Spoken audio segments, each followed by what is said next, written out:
Baik, Assalamualaikum warahmatullahi wabarakatuh.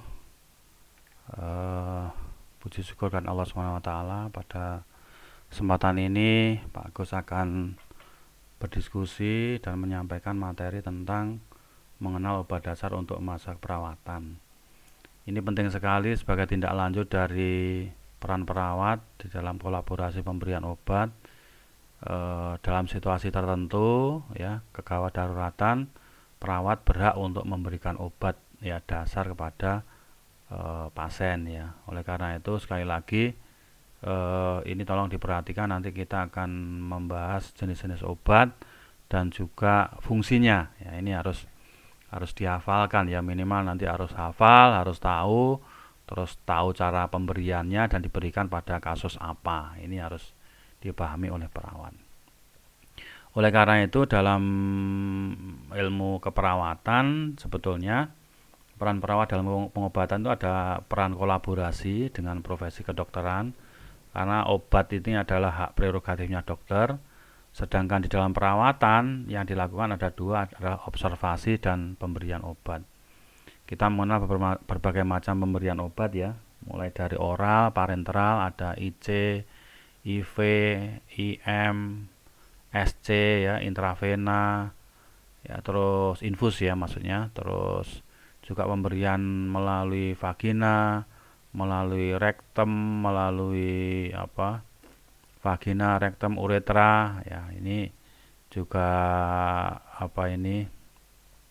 yang harus dipahami oleh seluruh masa keperawatan. Lanjut, untuk berbagai macam obat ini nanti juga Pak Agus akan menyampaikan tentang teknis-teknis pemberian obat ya. Jadi ini kita coba ke teknik pemberian obat.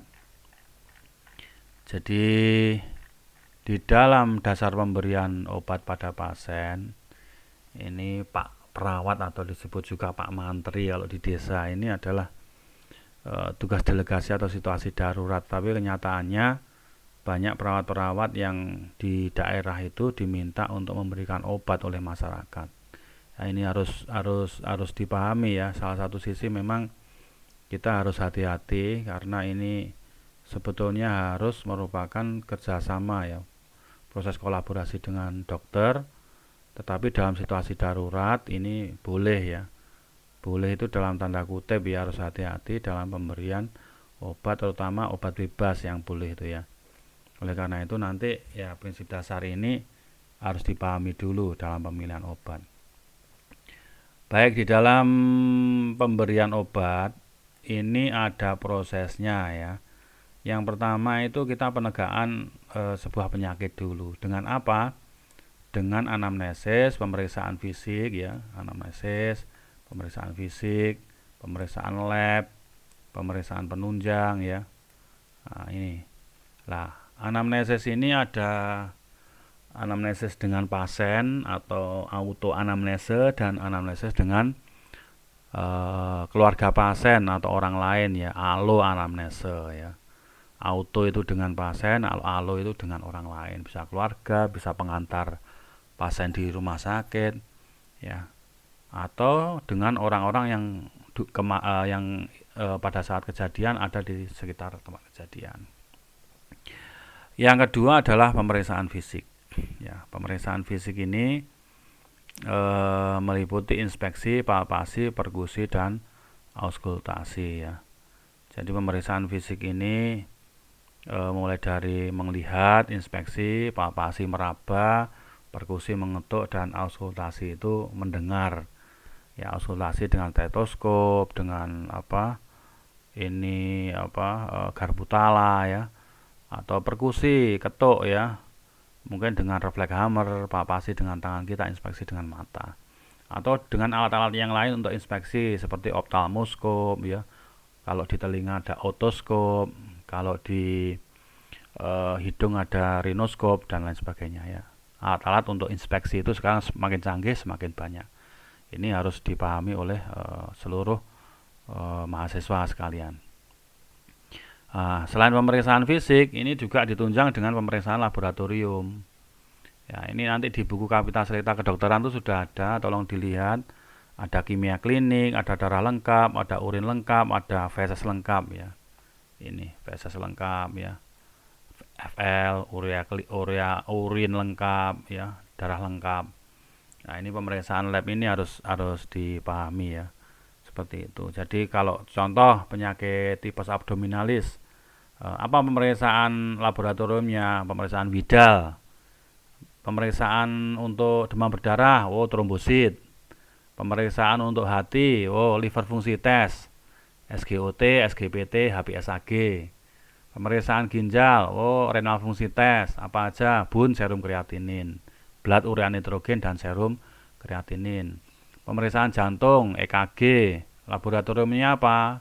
Profil lipid ya, presentasi kondisi lemak tubuh.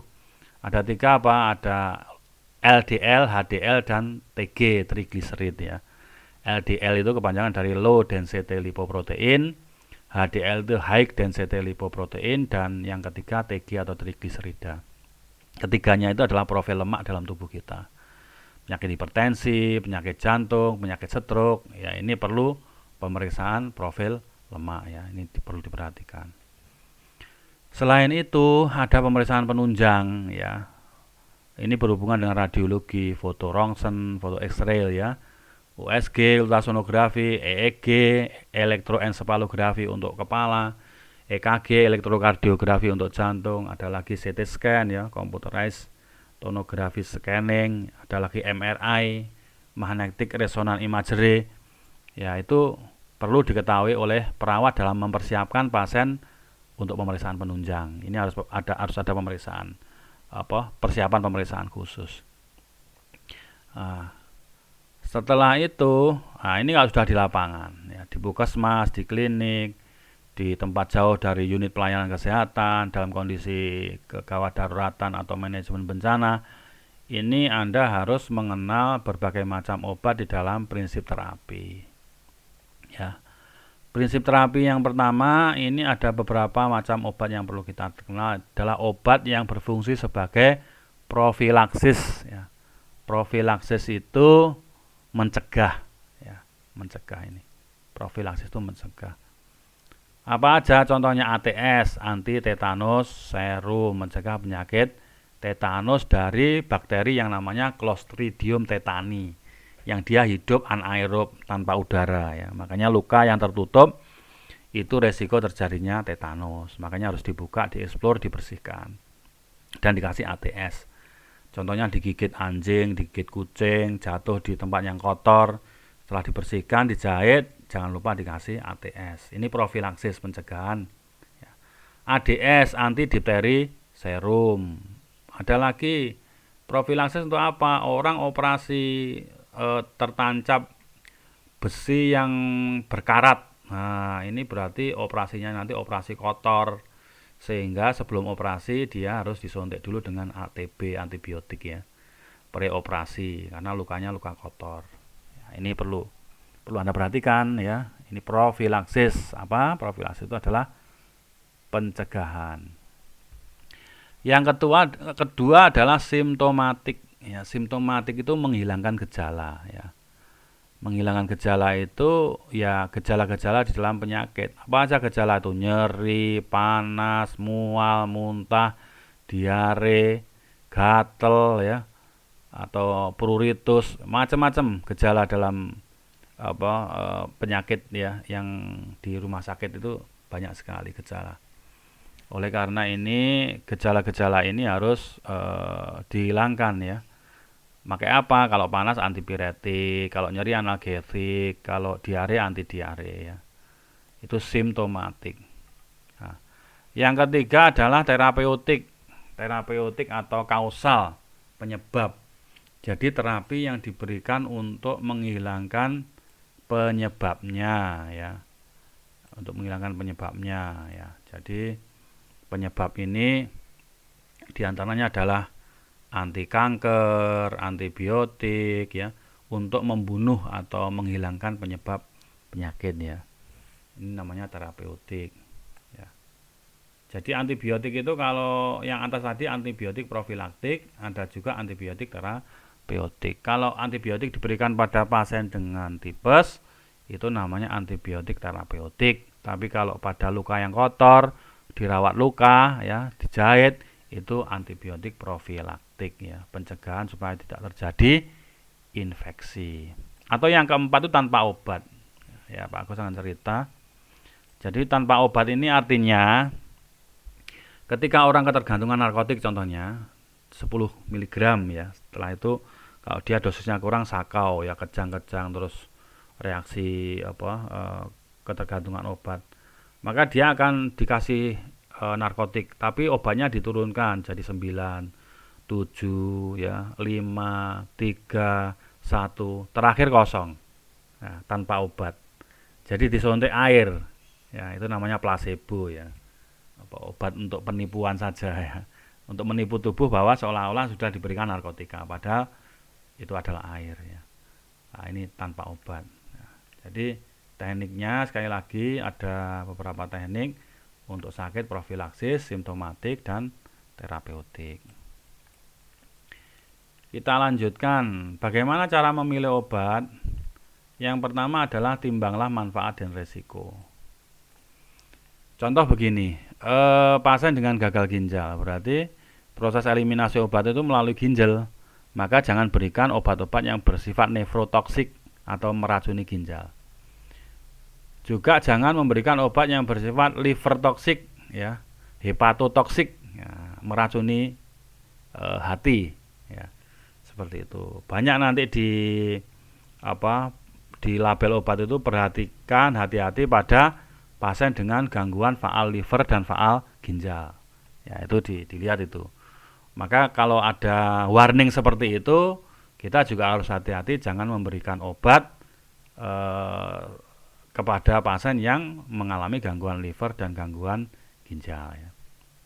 Hati-hati pada penderita dengan gangguan jantung ya, itu juga harus hati-hati pemberiannya.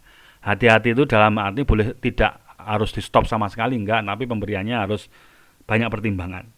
Kalau tidak bermanfaat betul, lebih baik tidak usah diberikan ya. Oke, yang kedua adalah obat pilihan, drug of choice. Obat pilihan itu adalah obat ini secara klinis terbukti terbukti efektif untuk menyembuhkan. Contoh, pasien dengan tipes itu drug of choice-nya adalah antibiotik chlorampenicol. Berarti jangan dikasih antibiotik lain, makrolit ya, contohnya amoksisilin, ampicillin, gentamisin ya, yang cephalosporin dan lain sebagainya, jangan. Ya, chlorampenicol drug of choice-nya. Ini penyakit disentri atau berak darah ya, karena diare disertai dengan darah yang keluar. Apa obat drug of choice-nya? Metronidazole. Ya, berarti tidak usah dikasih obat amoxicillin, ampicillin, ciprofloxacin, tidak usah. Ini namanya drug of choice. Mengetahui drug of choice itu dari mana? Dari membaca, update ilmu, membaca ya, sering googling, melihat pilihan-pilihan obat yang paling manjur di antara obat yang ada. Yang ketiga, perhatikan dosis dan efek samping. Ini penting ya. Contohnya itu orang pusing, diberi obat apa? Analgesik, anti nyeri ya. Oke.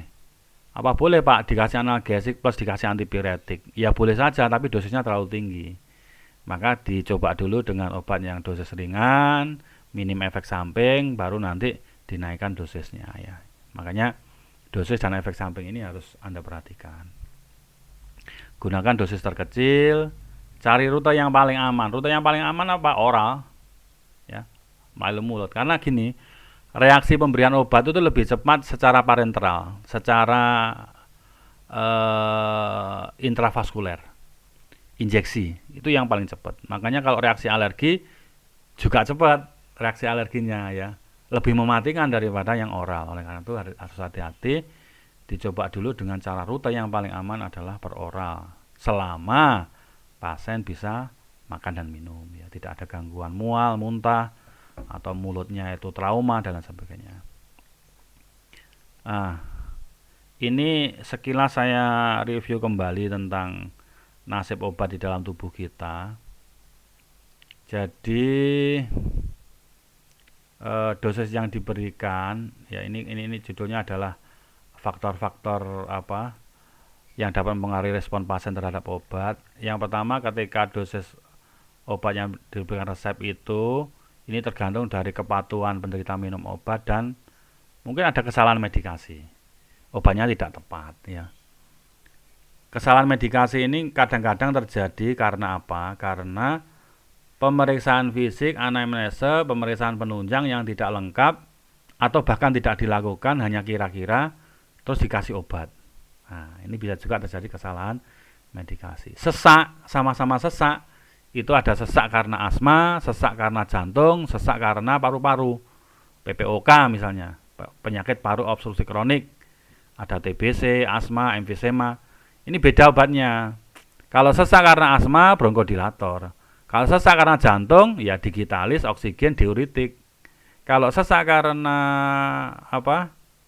PPOK ya lain lagi. Kalau TBC berarti obat anti tuberkulosis, OAT, rifampicin, etambutol, INH ya. Kalau dia itu sesak karena emfisema ya diparasintesis, disedot airnya. Seperti itu. Oleh karena itu dosis yang diberikan resep ini harus kita perhatikan. Mohon maaf, banyak juga teman-teman dari profesi lain, mungkin dari dokter, yang juga kadang-kadang perlu diajak diskusi ya tentang pemberian obat. Saling mengingatkan lah seperti itu agar pasien sebagai penerima layanan itu betul-betul medikasi ini betul-betul tepat, tidak berside effect yang membahayakan dan juga harganya terjangkau. Ini penting sekali sebagai sumpah profesi kita seperti itu, baik profesi kedokteran maupun keperawatan. Nah, yang kedua, faktor-faktor yang mempengaruhi adalah dosis yang diminum. Nah, dosis yang diminum ini dipengaruhi oleh proses farmakodinamik di dalam tubuh. Nasib obat dalam tubuh itu dipengaruhi oleh absorpsi, distribusi, biotransformasi, dan ekskresi. Ya, oleh karena itu absorpsi di mana? Di usus. Makanya kalau ada kelainan di usus, tipes, gastritis, ini juga mempengaruhi kecepatan absorpsinya. Distribusi apa di cairan tubuh yang berperan jantung, ginjal itu juga mempengaruhi. Biotransformasi itu di liver. Ini biotransformasi itu di liver. Menginaktifkan. Jadi obat akhirnya diinaktifkan dan dikeluarkan dari tubuh, ekskresi. Nah, ini fungsi dari ginjal ya. Oke, kadar di tempat kerja obat. Ini dipengaruhi juga oleh kondisi fisiologis, kondisi patologisnya ya, fungsi ginjal, livernya, patologisnya, jenis penyakitnya, faktor keturunan, interaksi obat dengan obat yang lain, toleransi itu ketidakmampuan obat memberikan efek sebelum dikasih dosis yang lebih tinggi. Jadi dosisnya minta tinggi gitu. Biasanya 10 mg nggak mempan, kasih 10 mg, mintanya 15, kasih 15 terus akhirnya minta dosis naik lagi ya, itu namanya toleransi. Makanya ini sangat penting ya dipahami, terutama di faktor-faktor farmakodinamik ini adalah kita harus mengetahui ini fungsi dari liver, fungsi dari jantung, dan fungsi dari ginjal ya. Seperti itu. Makanya efek farmakologi itu harus diperhatikan di sana juga. Baik. Ini contohnya, contoh terapi. Gejala apa? Telinga nyeri, hipertermi, menggigil, keluar cairan purulen, bau busuk. Cairan purulen itu cairan yang kental ya, nanah ya dari telinga. Ya. Hipertermi itu suhu tubuh tinggi, menggigil, ya, chorling. Nah, berarti obatnya apa? Antipiretik jelas ya. Keluar cairan purulen, bau busuk. Nah, ini berarti perlu antibiotik ini. Ini bakteri yang masuk ke telinga ini perlu antibiotik, tetes telinga chlorampenicol ya. Antibiotik, tetes telinga. Nah, supaya nafsu makannya meningkat, bolehlah ditambah dengan roboransia atau vitamin ya. Seperti itu. Ada lagi ini yang nomor 2 ini, telinga gatal-gatal. Keluar cairan lengket tidak bau busuk ya, mungkin kasih antibiotik ya. Kalau dia gatal-gatal kasih antihistamin ya, CTM. Tetes telinga seperti itu. Nah, ini contoh kasus ya. Nanti Nanti kita lanjutkan di mengenal obat dasar bagi perawat. Nanti Anda tahu ya cara kita kembali lagi ke sini nanti. Oke. Ya jadi itu kelanjutan dari terapi-terapi ini. Contoh gusi bengkak, demam nyeri, hidung tersumbat, demam pusing, batuk-batuk berdahak, hipertermi sudah 5 hari. Sesak ada suara mengi, demam sudah semalam, mual muntah, nyeri ulu hati, demam, linu-linu sendi, asam urat tinggi, kulit gatal-gatal terasa nyeri, keluar cairan purulen, kulit ini ya, mata merah, konjungtiva bekak, terasa gatel, tensi 170, hipertensi ini ya, pusing, nafas terengah-engah, ronki, ngik-ngik gitu ya, ngik itu ronki, sesak urtikaria sehabis makan udang, berarti alergi, kaki bengkak, dada nyeri kiri, sesak, suara jantung galop, gagal jantung, gusi bengkak, stomatitis gitu, kaki gatal-gatal, kutu air, anak 1 tahun panas, batuk pilek sudah 3 hari. Ini kasus-kasus yang banyak dijumpai di lapangan ya, baik kondisi gawat darurat manajemen bencana maupun kondisi harian ya, daily case ya yang ada di lapangan ya. Kita nanti mungkin di tentamennya bisa hadir di kampus untuk melihat macam-macam obat ini dan nanti teknik memilih obatnya ya. Baik, sementara itu dari pendahuluan ini nanti kita lanjutkan kepada teknik mengenal obat dasar ya, yang bukunya sudah saya sampaikan kepada seluruh mahasiswa. Ada kurang lebihnya mohon maaf. Saya tutup. Assalamualaikum warahmatullahi wabarakatuh.